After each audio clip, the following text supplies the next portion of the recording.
उस समय बात किसी बड़े आपराधिक मामलों की हो या फिर किन्हीं दो खुरापातियों के जिक्र की, रंगा बिल्ला का नाम आपने जरूर सुना होगा। रंगा और बिल्ला ने अपने जीवन काल में कई खतरनाक कांड किए, लेकिन हद तो तब हो गई जब रंगा और बिल्ला के कांड की वजह से अटल बिहारी वाजपेयी पर भारी संख्या में पत्थर फेंके गए, जिससे उनका शरीर लहूलुहान हो गया और उनके उजले कुर्ते खून की वजह से लाल हो गए। यह ऐसा जुर्म था जिससे पूरा देश खपा था। यहां तक कि उनके घर वालों ने भी उनके डेड बॉडी को लेने से इनकार कर दिया। यह कांड था 20वीं शताब्दी का सबसे बड़ा रेप कांड। आइए जानते हैं रंगा और बिल्ला की कहानी को। और यह घटना हुई थी इंडियन नेवी के जाने माने कैप्टन मदन मोहन चोपड़ा के साथ। कुलजीत सिंह उर्फ रंगा 1975 में एक ट्रक ड्राइवर था। ट्रक से उब गया तो मुंबई में टैक्सी चलाने लगा था। जब टैक्सी से भी इनका मन भर गया तो उसने अपने रूम पार्टनर, जिसका नाम श्याम सिंह था, उसने श्याम सिंह नाम के अपने रूम पार्टनर से कुछ अलग करने की बात कही। फिर श्याम सिंह रंगा को यानी कि कुलजीत सिंह को बताता है कि एक जसवीर सिंह नाम का व्यक्ति है जो बहुत पैसा कमाता है। वह विदेशी लोगों की जान लेकर उनके सारे पैसे ले लेता है। फिर रंगा यानी कि कुलजीत सिंह बोलता है कि क्या वह उसे जसवीर सिंह से मिलवा सकता है क्या, जिसके बाद श्याम सिंह ने उसकी जसवीर सिंह उर्फ बिल्ला से मुलाकात करवा दी। यहां से शुरू होती है रंगा बिल्ला की जोड़ी की कहानी। शुरुआत में रंगा और बिल्ला मुंबई में कार चुराया करते और उसे बेच देते थे। उसके बाद बच्चों की किडनैपिंग करते और फिरौती लेकर उन्हें छोड़ देते। इन सब में बिल्ला एक बार पकड़ा गया। पुलिस ने उसे पकड़ा और ठाणे की जेल में डाल दिया, लेकिन कुछ दिन बाद ही बिल्ला जेल से भाग निकला। उसके बाद वह मुंबई छोड़कर दिल्ली और उसके आसपास के हिस्सों में अपराध करने लगा और दिल्ली में रह करके उन दोनों ने सैकड़ों अपराध किए। लेकिन उस समय टेक्नोलॉजी, कैमरा ये सब नहीं हुआ करते थे, जिसकी वजह से वह पकड़ में नहीं आते थे। और इसी दौरान रंगा और बिल्ला कुछ ऐसा करते हैं जो बन गया पूरे इतिहास का सबसे बड़ा रेप कांड। मदन मोहन चोपड़ा जो एक नौसेना अधिकारी थे, दिल्ली में एक बहुत महंगी जगह है धोला कुआं। मदन मोहन चोपड़ा अपने परिवार के साथ धोला कुआं की अफसर कॉलोनी में रहते थे। उनके दो बच्चे थे, 16 वर्ष की गीता और 14 वर्ष का संजय चोपड़ा। गीता चोपड़ा जीसस एंड मेरी कॉलेज में कॉमर्स की पढ़ाई करती थी, जबकि संजय मॉडर्न स्कूल में 10वीं में पढ़ता था और वह बॉक्सिंग की प्रैक्टिस करता था।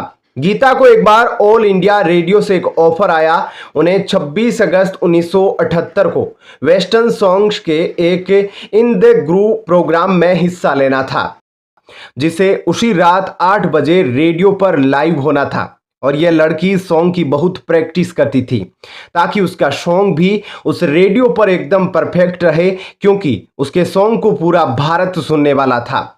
प्रोग्राम में गीता के साथ उसका भाई संजय भी जाने के लिए तैयार हो गया। दोनों घर से निकले।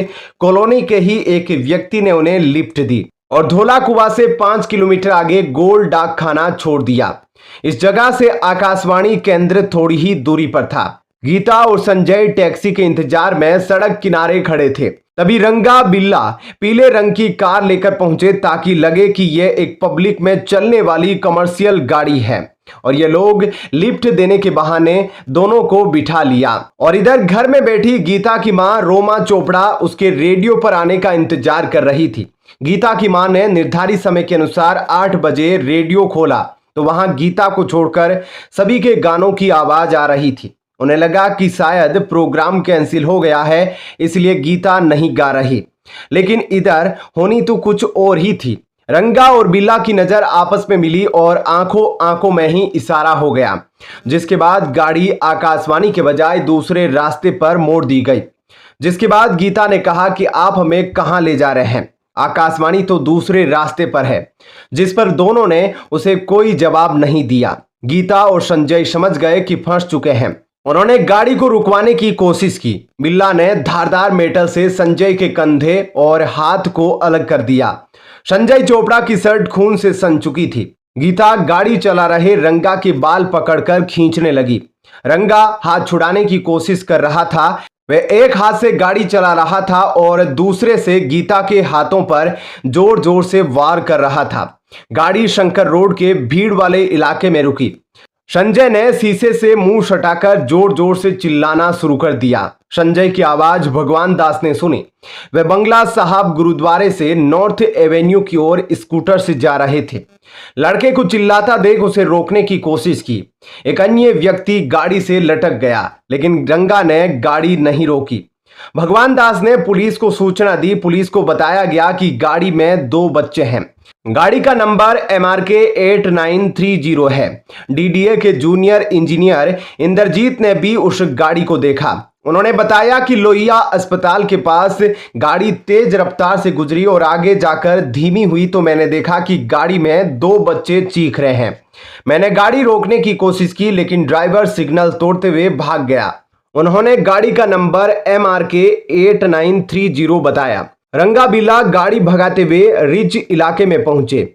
यहां गाड़ी रोककर पहले उन्होंने संजय को इस दुनिया से खत्म किया। उसके बाद दोनों ने गीता के साथ निर्भया कांड कर दिया। और यह कांड दिल्ली के निर्भया कांड बोले या फिर कोलकाता में आरजीकर मेडिकल कॉलेज में डॉक्टर बेटिया के साथ हुए इस दोनों कांड से कहीं भयानक था। दोनों ने मिलकर गीता के साथ बहुत ही बड़ी हैवानियत करी। उसके बाद रंगा गीता को उसके भाई की लाश की तरफ लेकर जा रहा था। तभी पीछे से बिल्ला ने तलवार निकाली और गीता के 2 टुकड़े कर दिए, जिससे गीता भी इस दुनिया को अलविदा कह दी। इसके बाद उसके शव को उठाया और सड़क किनारे फेंक कर भाग निकले। इधर गीता के मम्मी ने गीता के पिता को बताया कि 8 बजे ही प्रोग्राम आने वाला था, लेकिन अभी तक गीता का एक भी सॉन्ग सुनाई नहीं दिया। फिर 9 बजे पिता आकाशवाणी के कार्यालय पहुंचे। अंदर गए तो पता चला कि गीता और संजय यहां पहुंचे ही नहीं। मदन चोपड़ा भागकर दिल्ली के धौला कुआं थाना पहुंचे। पुलिस से शिकायत की, लेकिन पुलिस के पास पहले ही 2 बच्चों के अगवा होने की शिकायत पहुंच चुकी थी। उस वक्त के SHO गंगा स्वरूप ने कोई कार्रवाई नहीं की। चोपड़ा से थाने के ही हरभजन सिंह ने कह दिया कि यह मामला हमारे थाना क्षेत्र के अंतर्गत नहीं आता, बल्कि मंदिर मार्ग पुलिस स्टेशन में आता है, इसलिए वहां शिकायत करें। चोपड़ा के ही समर्थन में नौसेना के कई और अधिकारी थाने पहुंचे। पुलिस ने अगवा करने का मामला दर्ज किया और तलाश शुरू की। करीब 140 पुलिस वाले 30 अलग अलग गाड़ियों में दिल्ली के कई हिस्सों में बच्चों की खोज कर रहे थे। कहीं सुराग नहीं लगा तो पुलिस ने जंगलों में जांच शुरू की। पूरा दिन पानी बरसा, इसलिए पुलिस का अंधेरे में चलना मुश्किल हो रहा था, तो पुलिस अगली सुबह तक कुछ भी नहीं कर पाई। उसके बाद 3-4 दिनों तक खोजा गया, लेकिन पुलिस को कोई सुराग नहीं मिला। 29 अगस्त को एक चरवाहे को शव दिखा। उसने पुलिस को सूचना दी। दिल्ली पुलिस तुरंत पहुंच गई। सड़क से महज 5 मीटर दूर पड़े शव को बाहर निकाला। आसपास सर्च शुरू किया तो 50 मीटर की दूरी पर एक और शव मिला। इसके बाद दिल्ली पुलिस ने मदन मोहन चोपड़ा को इस जगह पर बुलाया और उसके बाद उन्होंने देखते ही पहचान लिया कि ये दोनों शव उनके बच्चों के ही हैं। उनके मुंह से आवाज ही नहीं निकल रही थी। पुलिस वालों ने उन्हें संभाला। पोस्टमार्टम रिपोर्ट से पता चला कि गीता के शरीर में 21 और संजय के शरीर में 5 गहरे निशान थे। तो सदी का यह बहुत बड़ा कांड था। आप इससे समझ सकते हैं कि उस वक्त के विदेश मंत्री अटल बिहारी वाजपेयी दिल्ली में प्रदर्शन कर रहे लोगों से मिलने पहुंचे तो किसी ने पत्थर उछाल दिया। पत्थर अटल जी को लगा और उनका कुर्ता खून से लाल हो गया। सरकार की किरकिरी हुई तो पुलिस को भी अलर्ट किया गया। रंगा बिल्ला 8 सितंबर 1978 को कालका मेल के उस डिब्बे में चढ़ गए जिसमें सारे फौजी भरे थे।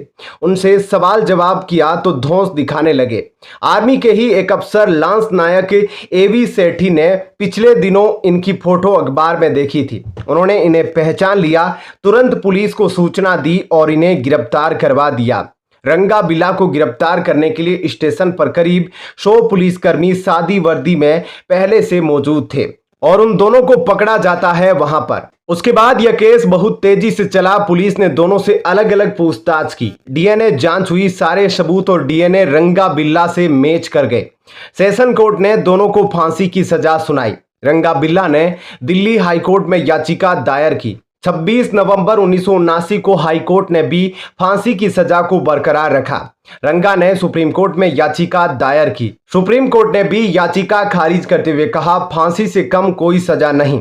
रंगा बिल्ला के पास अब राष्ट्रपति को दया याचिका भेजने के अलावा कोई विकल्प नहीं था, जिसके बाद उन्होंने उस वक्त के राष्ट्रपति नीलम संजीव रेड्डी को याचिका भेज दी। राष्ट्रपति ने भी दया याचिका खारिज कर दी। अब फांसी की तारीख तय होना बाकी था। ऐसे में 31 जनवरी 1982 को उन दोनों को फांसी की सजा दी गई।